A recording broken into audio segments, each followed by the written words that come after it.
What's up, everybody? Brendan Hufford here. You are watching 100 Days of SEO. There's traffic.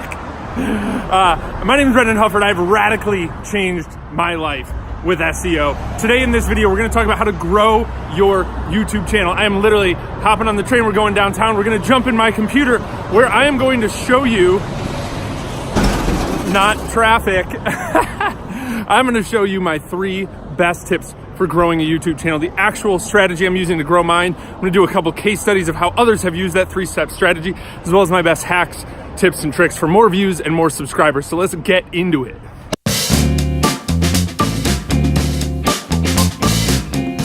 Did you know that the most important part of your channel is not how good you're making your videos? I know it sounds crazy because we're so used to hearing about filming and editing, and while that's kind of important, I'm going to share with you 3 secrets today that are going to revolutionize the way you look at growing your YouTube channel forever. If you want access to bonus resources to this episode and others of the 100 Days of SEO, simply go to 100daysofseo.com/join. I'm Brendan Hufford, and I'm the founder of SEO for the Rest of Us, an SEO expert who has helped literally thousands of people around the world get more clients, leads, and customers from their website. Today's video is sponsored by Ahrefs, who I will mention later. They have a fantastic tool to help you grow your YouTube channel. So is this where you're at today? Peter McKinnon has a great quote where he said, "I started YouTube because it was a way and a means to start working for myself." The ability to grow a channel over time depends on getting initial attention, delivering quality content, and building relationships with viewers so they show up again and again to watch what you create. So I'm going to share with you 3 secrets about attention, content, and relationships that you can use today to not only skyrocket your subscribers, but also your sales. I think we first have to ground ourselves in understanding why you want to grow your YouTube channel. Like, seriously, why do you want to do it? Do you want to be a vlogger? Are you trying to be Casey Neistat or Peter McKinnon? Are you trying to be YouTube famous? I don't think that any of those are good reasons to grow your YouTube channel. You should be growing your YouTube channel because it's something you can't not do.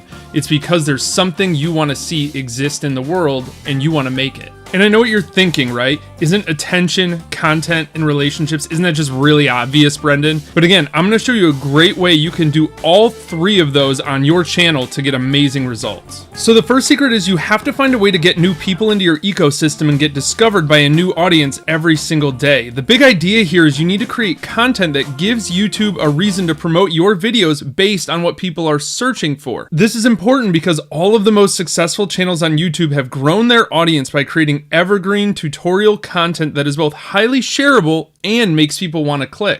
Let's take a look at Peter McKinnon's channel, for example. He's one of my favorite people on YouTube, and I think he gives us a great exemplar of this. If you look at back where Peter started, it was all vlogs. His first couple videos were vlogs, and while they've gotten a ton of views over time as his channel has grown and grown, initially they didn't get any traction, and then Peter hit on an instructional video, a thumbnail that would get really high clicks, and something that was more tutorial based. It was also, since starting his YouTube channel, his shortest video yet. And Peter's smart, so he took what he learned from this and he applied it again and again and again, and now most of his successful videos are in this format. All of Peter's most successful videos are his non-vlog videos. They're his tutorial videos. These bring new people into his ecosystem every single day. The second secret is that you have to create content around a central theme and build your channel's topical authority. The main thing to understand here is that if you get people confused about what your channel is about, they will start to ignore you. Simply put, when you know exactly what kind of tempo and content you're going to get with a channel, click-through rate and watch time, 2 of the largest factors in ranking, goes way up. Additionally, so do subscriptions and eventually leads, customers, and clients. The third secret is you do not turn viewers into customers with dull instruction or with vlogging. You can catch people's attention with our first 2 secrets, but you keep it by being personable and relatable. This is key because you do not earn customers with vlogs. It seems cool, but it sucks as a business model. In addition to consistent content, adding in relatable intros and outros turns a subscriber into a customer. People want to do business with people they like, so be personal, especially before tutorials, like you saw in this video here. The reason I'm doing this is because most SEO instructional video channels have the personality of a wet blanket. You know who I'm talking about if you've ever looked up anything related to SEO on YouTube. So I wanted to change that with mine. A great case study in this is Louie from Fun for Louie. Louie is the vlog father to me. Some people say it's Shay Carl. I think it's Louie. Louie has been vlogging forever. Daily vlogs since forever. But if you look, here are Louie's most popular videos. His most popular videos are montages of all of his cool adventures and, believe it or not, instructional and tutorial videos. Now let's compare somebody who does a lot of tutorials with somebody who does none. In the last 30 days, Louie has gotten 931,000 views compared to Peter McKinnon, who has 15.5 million views in the last 30 days. I think there's a stark contrast there. Also, let's take a look at subscribers.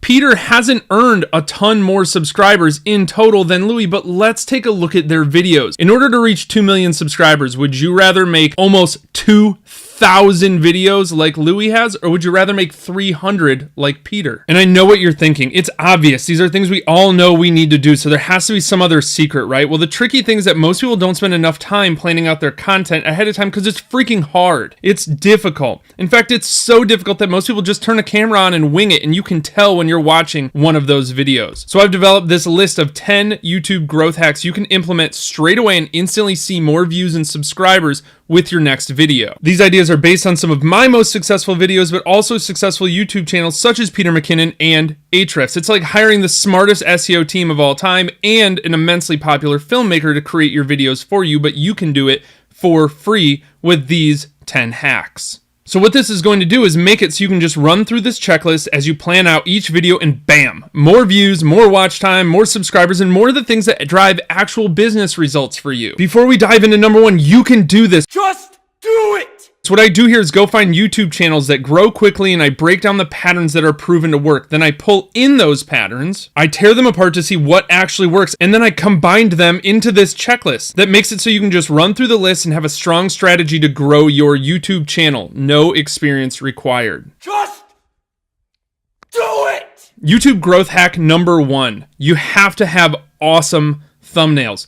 Thumbnails are very much a key piece of the battle for clicks in search results. Your subject matter has to be clearly displayed, not a randomly generated frame in the middle of your video. You want to make sure you convey the emotion of the video. My best hack for this is simply to look at what's ranking right now. What are the top results for the topic that you're making a video about? And then I model mine after those. A perfect parallel for thumbnails is number two, which is titles. I use YouTube autocomplete, Ahrefs, and TubeBuddy to break down each one. Number three is the quick intro. The super fast intro. Now, Philip DeFranco is the OG master at this. What's up, you beautiful bastards? Hope you're having a fantastic Thursday. Welcome back to the Philip DeFranco Show, and let's just jump into it. If you want a marketing specific example, Ryan Stewart and Alex Becker are also great examples. But you also get really great entrepreneur tips from a guy that's found a few multi-million-dollar businesses that have fantastic logos, okay?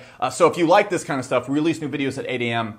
You should subscribe. But here's what you came for. Here is exactly how I do this. In the first 15 seconds, I create an open loop of what they'll see later that will keep them watching. Quick bit about me, what I've done, and how it relates to that specific video. And then I'll add another open loop, which is growth hack number 4. Tell them what they'll see, and every chance you get, tell them how it's related to what's coming up. For example, we're only on number 4 right now of the top 10 YouTube growth hacks, and I think number 9 is easily the best. Number 5 is we want to hack watch time. There's no firm statement from YouTube what your target for highly relevant videos should be, but I believe it's to get 50% of your viewers to get to the 75% mark of your video. So if we get away from percentages and just look at hard numbers, if you have a 10-minute video that gets 1,000 views, in order to be considered high value in YouTube's view and to, where they promote it to everybody else, you'll need to get 500 of those 1,000 to get at least to the 7.5-minute mark. YouTube growth hack number 6 is to create desirable content. You're like, Brendan, I don't know what to make. The way I do this is I check 10 channels like mine and I sort each of them for their most popular videos. I write down the top 10 most popular videos for each channel, and I now have 100 ideas for my next 100 videos. Successful content on YouTube needs to have 2 elements, and ideally both, an inspirational element and or an aspirational element. Regardless of whether your content is how-to on gardening or a personal life vlog, which I've told you is not the best idea, but people still do it, or even showcasing a local business's products, it needs to hit one or both of those. Number 7, maybe tags? We should put that in there? I don't know. It's like keyword stuffing. Nobody does it in Google SEO anymore, and you shouldn't try to keyword stuff in your tags anymore. YouTube has such better ways of collecting data on relevancy, one of which is playlists. Now, I know I said number 9 was the best, but I think number 8 here is really strong too. Playlists are one of the areas that YouTube religiously underpromotes, but I can tell you from experience, they're an area ripe for giving yourself an unfair advantage. Playlists are winners for 2 reasons. Number 1, you can link to them from cards in your videos. We'll get to those next, but also from social media. And number 2, they provide a guided experience for viewers if you have a lot of content. If you have more than 50 videos, you have to be creating playlists. Side note, this guided experience then provides you a crap ton more watch time because guess whose video is going to be next in the playlist? Yours, not some other creator, not because they've watched a million Casey Neistat videos that Casey's pops up next because YouTube wants to keep them on the platform. If they're in your playlist, they will stay on your videos. There's also an added bonus from YouTube search, the fact that the title and description of a playlist is indexed and does appear in first page results for searched terms. Number 9, closed captioning. I told you this was the good one. Closed captioning has been a hotbed of debate for a long time in the creator community because it's hard and no one had YouTube's confirmation that they actually indexed the data. But a couple years back, the guys at Real SEO did a study and they found that videos that had closed captions didn't improve search rank results for items like the title or the description, but they rather improved the search results for items spoken about in the video that were not in the title and the description. So while closed captioning may have 0 value for your intended keyword, it may have splash effects for all of the other keywords and all the other topics you mention in your video. Also, shocking fact, 80% of the people who use the closed captions on YouTube do not have a hearing disability. Think about it. When was the last time you, instead of turning the sound on, just watched the captions on a video? But they're typically in an environment that for some reason does not allow them to listen to the audio. Again, another perfect example of this is Peter McKinnon, with the exception of a video that he just published a week ago that I don't think he intended to go viral. All of his most popular videos are, you guessed it, closed captioned. Wrapping up here, might have a bonus one for, we'll get back to that. Hold on. We got a bonus one in here too that I'm super freaking pumped about. Number 10 is descriptions. I almost always tell people to try to keep folks on YouTube and drive them to more videos. Ads are super cheap on YouTube, so if you want to grow an audience, keep people on your channel's content. Try to keep your links in your description on YouTube. Number 11, I promise you that bonus because I freaking love your face. Number 11 is cards, lovingly known as the eye in the sky. This is a little ninja trick that folks don't really use. Cards provide a link to another video of yours, to an approved merch store or a website, or further interaction with your audience. This is where I think cards are gold. In fact, you'll probably see a card pop up right now